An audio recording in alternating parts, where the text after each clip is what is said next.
Hola chicos, Ciencias Naturales 19.5. Leyes cristalográficas. O lo que es lo mismo, cristalografía comprimida. Es un tema un poco enredoso y bastante profundo.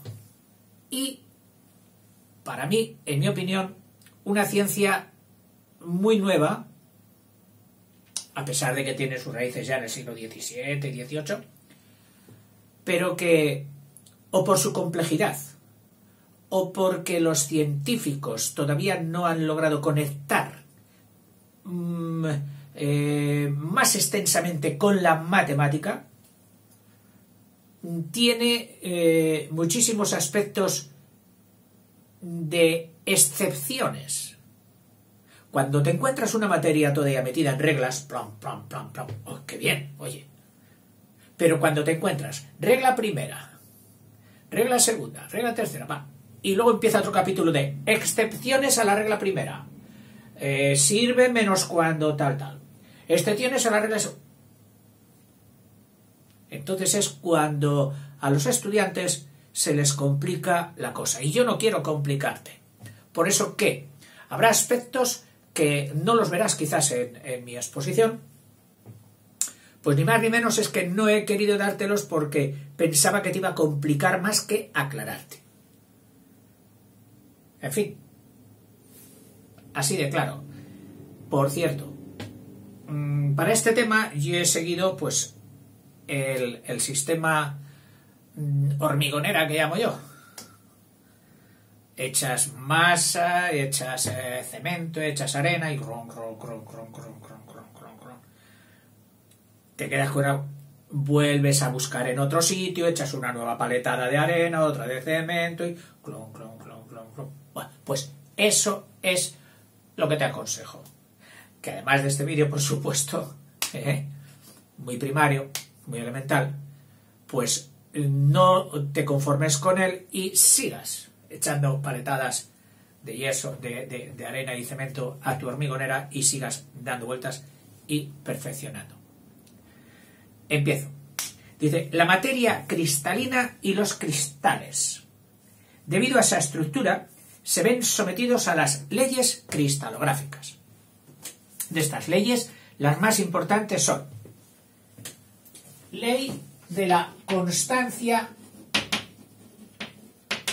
de ángulos. Vamos a ver una. Ley de la constancia, ley de racionalidad de los índices. Constancia de ángulos. Ley de racionalidad de los índices, también llamados índices de Miller. Y hay otra ley que es la de la constancia de la simetría. Constancia de la simetría. Estas tres leyes para la cristalografía. Empezamos con la primera. Constancia de los ángulos diedros. Tú sabes que los ángulos diedros son los que hacen la intersección de dos planos. Este con este forman un ángulo. Ese es un ángulo diedro. El ángulo formado por dos caras. Pues dice constancia. Es decir, que vayas por donde vayas dentro de una red cristalina, de una red cristalográfica, te vas a encontrar que ese ángulo es igual en todas sus situaciones análogas u homólogas dentro del cristal. Dice, ya hemos dicho que no ha de pensarse en que los cristales son sólidos regulares. O sea, que siempre que vayas por el campo, mira, he ido pero no he encontrado ningún cristal, no me he encontrado nada regular, nada en forma de octoedro, nada en forma de prisma. pues la cristalografía no se ve por ningún lado. No. Exteriormente no son regulares. Lo normal es que estén desproporcionados o estén distorsionados. O sea, a ti te enseñarán en el cole o en eso, minerales que son como una masa así rocosa y de aquí emerge pues un trocito de línea así. Y tú dices, bueno, pero ¿y el resto? Y el resto está dentro. ¿Solo es esto? Pues sí. Esto ya es un cristal. O estén distorsionados, pero desde el punto de vista cristalográfico, estos cristales se consideran regulares. ¿Por qué? Porque su regularidad está interior, por dentro. La colocación de sus átomos, de sus iones, de sus moléculas, es regular. Esta consideración se debe a que en cristalografía se pueden trasladar las caras paralelamente a sí mismas de forma que el cristal coincida con el modelo, que es un poliedro geométrico. Tú en una piedra te has encontrado, qué sé yo, esto así, y te has encontrado un corte plano, pero muy plano. Tú dices, oye, aquí en esta planitud no es resultante de un corte, ni de una fricción, ni de un lijado, no. La naturaleza me la presenta así. Eso significa que aquí hay una estructura regular interna. Bueno, pues dice que esta laminación, este plano, es capaz de trasladarse por el interior en múltiples planos. Iba a decir casi infinitos, no, millones de planos por dentro, interiores, que indica que su estructura interna es regular y por lo tanto estamos tratando de un cristal. Sin embargo, los ángulos formados por las caras, es decir, el ángulo diedro, que se pueden trasladar las caras paralelamente a sí mismas de forma que el cristal coincida con el modelo. Es decir, esta cara se iría trasladando a sí misma y aquí otra cara, posiblemente, se iría trasladando a sí misma hasta dar con ese poliedro insignificante, pequeñísimo, que es la celda unitaria, con la cual, por acumulación de esta celda unitaria, como si la hubiéramos ido trasladando repetidas veces en las tres dimensiones, por aquí, por aquí, por aquí, todo ello, este ángulo con este otro sería el mismo ángulo que se detecta en el paralelepípedo interno o celda unitaria.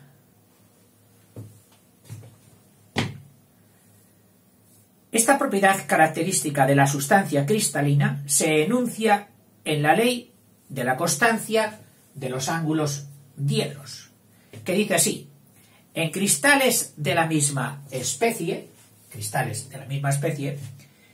en igualdad de condiciones de presión y temperatura,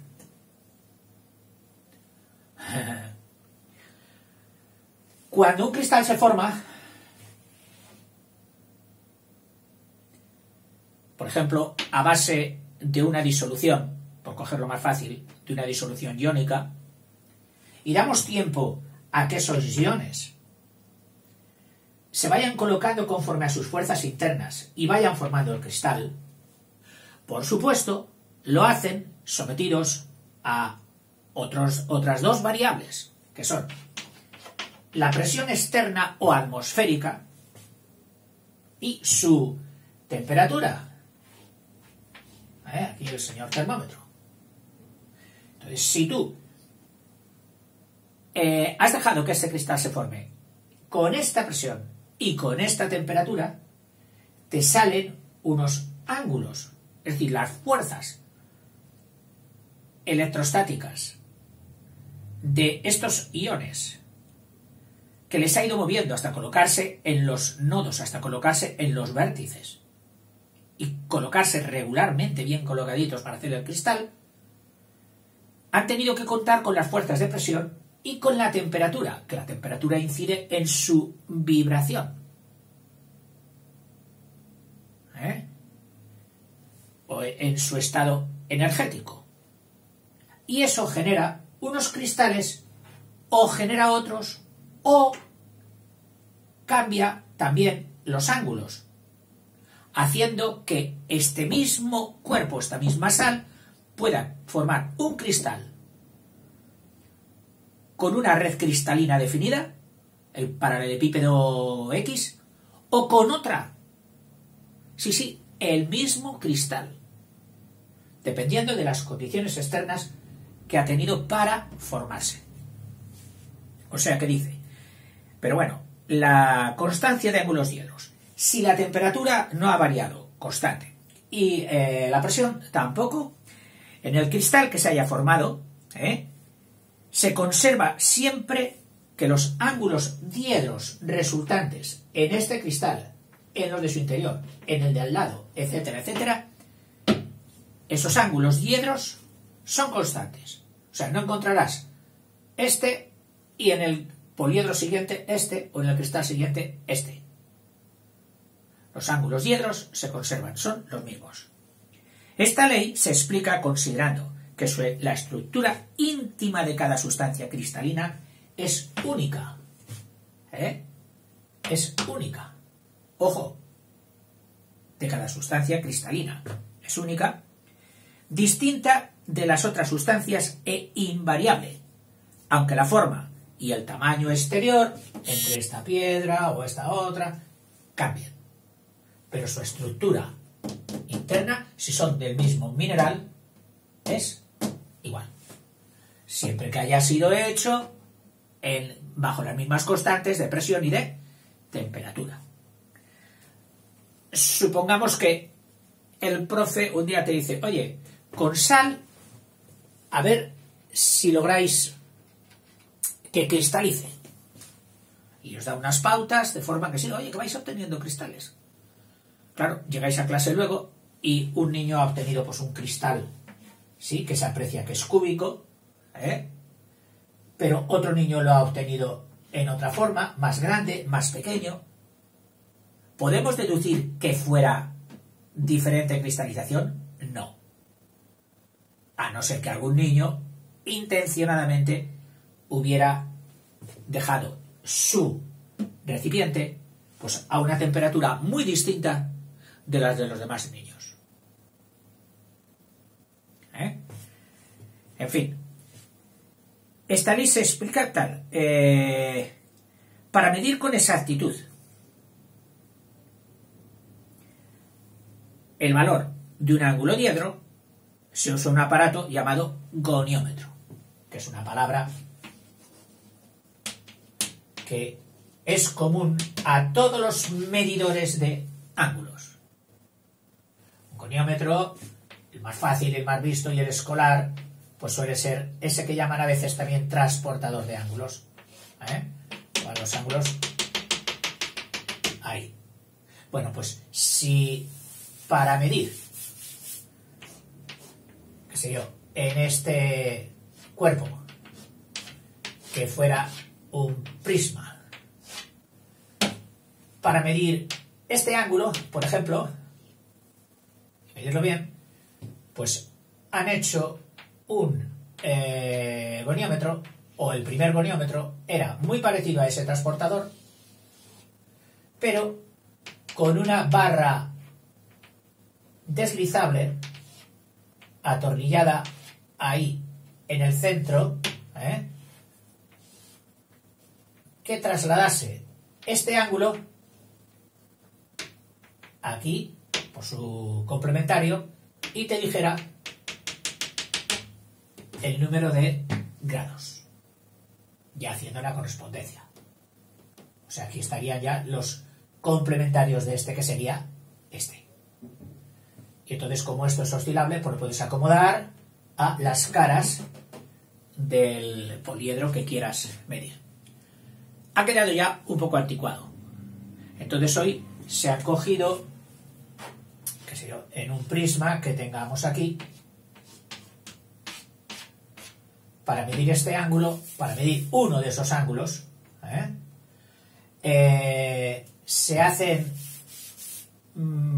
se proyecta luz desde unos ángulos, y esta luz produce reflexión en la cara del espejo. Estos tres visores están interconectados en una rueda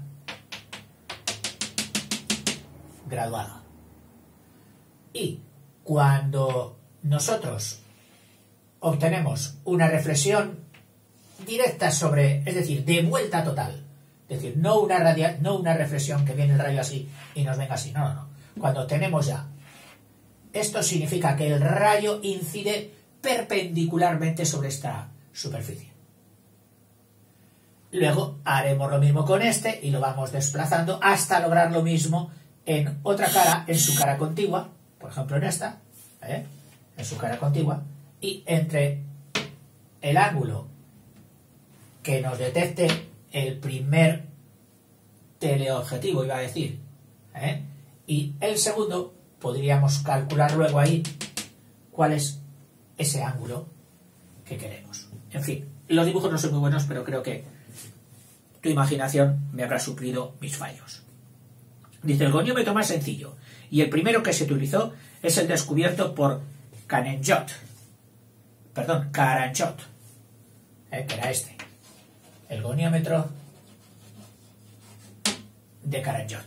Estamos hablando de 1783 y se llamó el goniómetro de aplicación.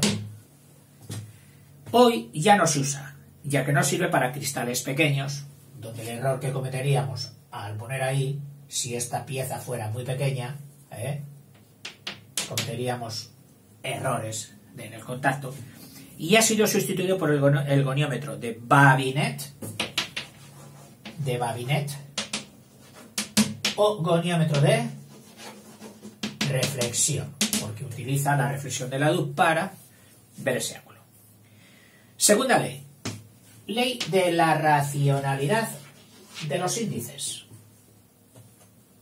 Bueno. Vamos a ver. Dice, para identificar un cristal en el espacio es necesario referir las caras y las aristas a tres ejes cristalográficos. Dice 4 en algunos casos, pero bueno, vamos a limitarnos a los 3 ejes. 3 ejes son 3 rectas. Y a esas 3 rectas las vamos a dibujar aquí, precisamente coincidiendo con su punto de intersección triple. Es decir, que un eje fuera este, el que se enfoca hacia mí, este eje fuera otro, que es el que está paralelo a mi pecho, y este, que sale de aquí, que fuera el tercero. Vertical, no vertical, no. No estamos hablando ahora de los ejes de coordenadas, donde sabemos que todos sus ángulos son rectos. No, aquí no. Son 3 ejes. Pueden estar con inclinaciones diferentes. Lo único que sabemos de momento es que se cortan en este punto. Esos serían los ejes cristalográficos. Estos ejes corresponden a aristas reales o posibles del cristal. Es decir, este eje, ¿por qué lo he hecho así? Es porque tengo una arista que es paralela a mí, y entonces yo he hecho este eje. Tengo otra arista que viene enfrentada hacia mí, y he hecho este eje. Y otra arista que sale hacia arriba o hacia abajo, por eso he hecho este eje. 3 aristas. Corresponden a las posiciones de las aristas reales o posibles del cristal, por lo que formarán ángulos que pueden ser iguales o diferentes. Los ejes cristalográficos se indican por X, y ojito aquí, porque los de coordenadas la X era el eje de abscisas, que siempre lo colocábamos aquí, ¿verdad? Y el Y era este. Pues aquí no. Aquí, en los ejes cristalográficos, el primero, el protagonista, es el que se enfoca hacia ti y a ese es el que han llamado eje X. El que está paralelo a ti, a tu pecho, dijéramos, ese es el eje Y, y el otro, el Z, sería el que va hacia arriba. El Z.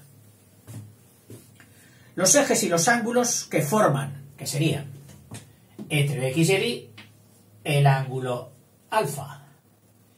Entre el X y el Z, el ángulo beta, con letras griegas, y entre el Y y el Z, el ángulo gamma. Alfa, beta y gamma. Estos tres ejes constituyen lo que se llama la cruz axial. Axial es la palabra axon, eje. O sea, la cruz de ejes. Esto que ves aquí es una cruz de ejes. Las aristas reales son aristas reales las determinadas por la intersección de dos caras. Lógico.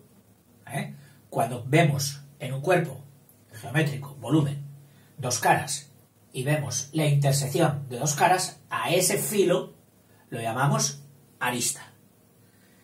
Y vuelve a insistir. Reales, es decir, que existe, o posibles, porque a lo mejor por la otra parte del cristal es disforme, está roto y no se ve. Pero sabemos que ahí habría otra arista paralela a esa.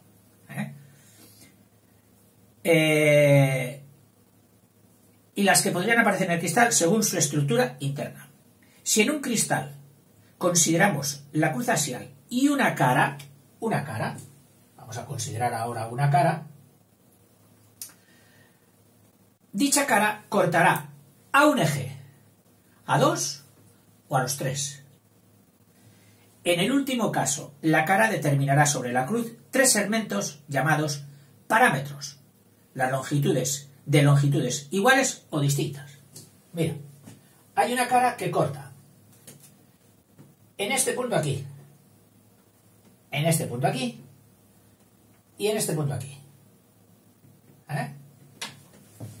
Mira, voy a hacerlo con colores. Esa cara estaría cortando aquí,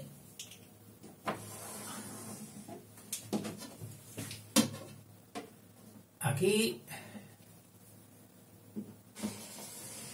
Tú dirás, profe, lo que está haciendo usted es un triángulo apoyado. Bueno, a ver, ese triángulo tienes que continuarlo por todos sus lados, indefinidamente. Es decir, este triángulo que está así, apoyado en ese punto y cortando aquí a X y aquí a Y, tú ahora extiéndelo por aquí hasta el infinito, por aquí hasta el infinito y por aquí hasta el infinito. Sería un plano que contiene a este triángulo. Ese plano sería la cara. Bueno, pues las distancias a las que esa cara corta a la cruz axial, es decir, al eje, que sería al eje X le corta a esta distancia. A este valor vamos a llamarle segmento, es un segmento. Si este es el centro O, pues sería el segmento OX. A ese valor lo vamos a llamar A. Distancia del centro al eje Y, o con este punto, a esta distancia la vamos a llamar B, y a esta distancia del centro a donde corta al eje Z la vamos a llamar C. Dice que estas tres distancias, longitudes, aunque claro, tratándose de longitudes donde los que marcan esta estructura son átomos, si queremos coger el plano más pequeño que se puede hacer, estaríamos hablando de distancias nanométricas, es decir, extremadamente pequeñas, medidas, pues, unidades de longitud atómica que eran los angstroms. Pero bueno, eso ahora vamos a dejarlo de las magnitudes, y hasta nos las podemos imaginar más grandes para dar más claridad. Dice que estos parámetros, llamados A, B y C,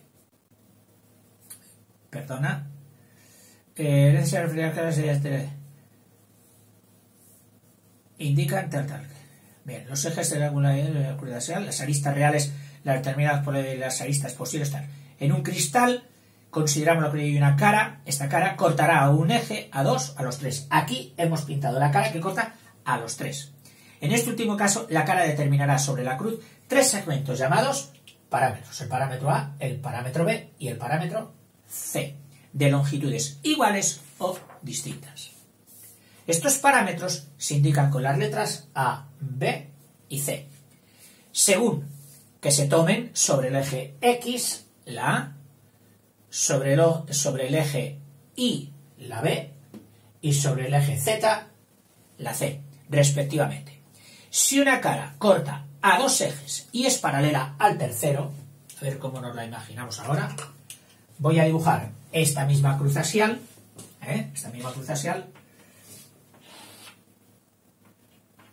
un poquito ya más pequeña, y entonces hay una cara que es paralela al eje Y, es decir, que está cortando,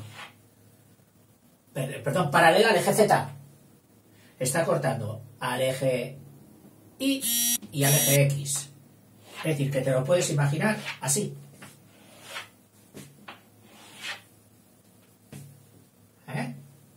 Te lo puedes imaginar así, esa cara. Yo he dibujado como una hoja, que corta a este eje y a este, pero no toca al eje Z. Al eje Z le tiene por la parte de allí. Entonces podríamos decir que son dos parámetros finitos, el A y el B, pero el parámetro C, es decir, la distancia a la que la distancia por arriba o por abajo, que en este caso va a ser la misma, en que esta cara cortase al eje Z, sería el infinito. ¿Por qué? Porque esta cara es paralela al eje Z. O sea que tendría dos parámetros finitos y uno infinito. Y, tercera cosa, si esa cara de papel, en vez de colocarla aquí cortando al eje X y al eje Y, la dibujase yo paralela al eje y paralela al eje X, es decir, que yo la dibujase aquí así, a ver cómo te doy la idea, sería este plano, contendría a esta lámina, que es la única manera como puedo referirme a los planos dibujando una parte de él. Fíjate, este plano es paralelo al eje X, luego no le va a cortar, no tendrá parámetro A, bueno, sí que lo tiene el infinito. Este plano también es paralelo al eje Z, luego el C será también infinito. El único parámetro que tendría sería cuando corte al eje Y, que puede ser este punto. ¿Te imaginas esta cara cortando solo a un eje, pero paralela a este y a este? O sea que se dan las tres circunstancias. Se puede dar que los parámetros fueran iguales, y además finitos, que fuera A igual a B igual a C, O sea, que fuera esto 45, 45, 45, todos los ángulos. Se puede dar otra circunstancia, que haya dos parámetros iguales y uno diferente. Y se puede dar otra circunstancia de que los tres sean diferentes. Eso ya en cuanto a la longitud de los parámetros. Cuando tengamos un sistema donde los parámetros son iguales, solo habrá una medida. Si esto es igual a 15, pues solo habrá una medida. Y al haber una sola medida, se dirá que es monométrico o monométrica ese sistema. Si es dos valores, que serían dos valores reales y un valor para estos dos, y otro diferente, qué sé yo, que el A fuera igual que el B, pero el que fuera distinto fuera el C. Entonces tendríamos dos valores, uno para el A y el B y otro distinto para el C, dos valores dimétrica. Y si hay tres valores, porque fueran diferentes, que sé yo, 15, 17 y 14, pues entonces sería trimétrica. Eso en cuanto a los parámetros. Bueno, pues estos parámetros indican las letras A y B, según que se tomen sobre el eje X tal, respectivamente. Para cada cristal se coge una cara, a la que van a llamar cara fundamental, que corte a los tres ejes. Se obtienen tres parámetros, el A y el C. Otra cara del mismo cristal, qué sé yo. Resulta que hay otra cara que tiene el parámetro este aquí, otro parámetro, qué sé yo, pues igual aquí, y que tuviera otro parámetro aquí. El triángulo de ese plano, de esa cara, sería así.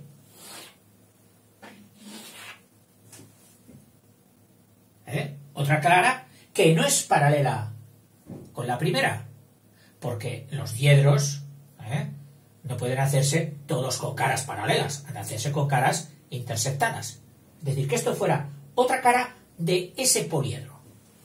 Pues se cumple que la relación entre esta A y esta A',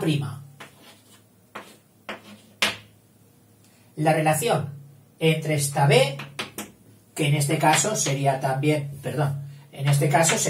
B, pero bueno, si no lo fuera, llamaríamos B', y la relación, cociente, entre esta C y su C', unos valores llamados índices que se suelen llamar el primero H, el segundo K y el tercero L.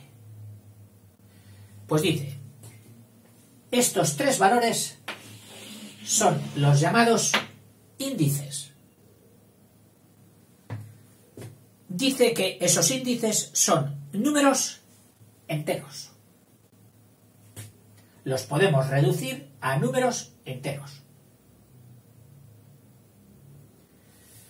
Esta regla se denomina ley de racionalidad de los índices y se enuncia así. Si en un cristal se toman tres aristas reales o posibles, como sería esta y esta, convergentes y no coplanarias, es decir, que convergen las tres en un... A ver. ¿Tres aristas reales o posibles? No. Perdona, estos no son aristas. Esto solo era parte del plano. Las aristas eran la A, la B y la C. Coplanarias, que sí, están contenidas en el plano de una cara, que sería el plano que contiene al triángulo verde. Pero las aristas a las que nos estamos refiriendo serían la A, la B y la C. Vuelvo a repetirte. Y si te vuelvo a repetirte es porque quiero que pienses, ¿y sabes por qué? Porque a mí me ha costado. Vuelvo a repetirte. Si en un cristal se toman tres aristas reales o posibles, la A, la B y la C, convergentes, míralas, convergen aquí en el punto O. Y no coplanarias, no están metidas en el mismo plano. Y no coplanarias. Y se elige una cara fundamental que determine sobre los ejes 3 parámetros, se elige una cara fundamental, esta, la del triángulo verde, que determine sobre los ejes 3 parámetros, el A, el B y el C, la relación entre estos parámetros A, B, C y los de otra posible cara, que es la que yo he pintado aquí en blanco, y los de otra cara cualquiera del mismo cristal, da números enteros, generalmente pequeños, 1, 2, 3, 4, etc. Esta ley no admite excepciones, pues depende de la estructura geométrica interna. Bueno, espero que te haya sido leve. Si es necesario, escúchame 2 veces a ver si lo puedes profundizar más, si fuera necesario. O bien, vete compaginando ya con otros libros, con otros vídeos, etc. Venga, hasta el siguiente.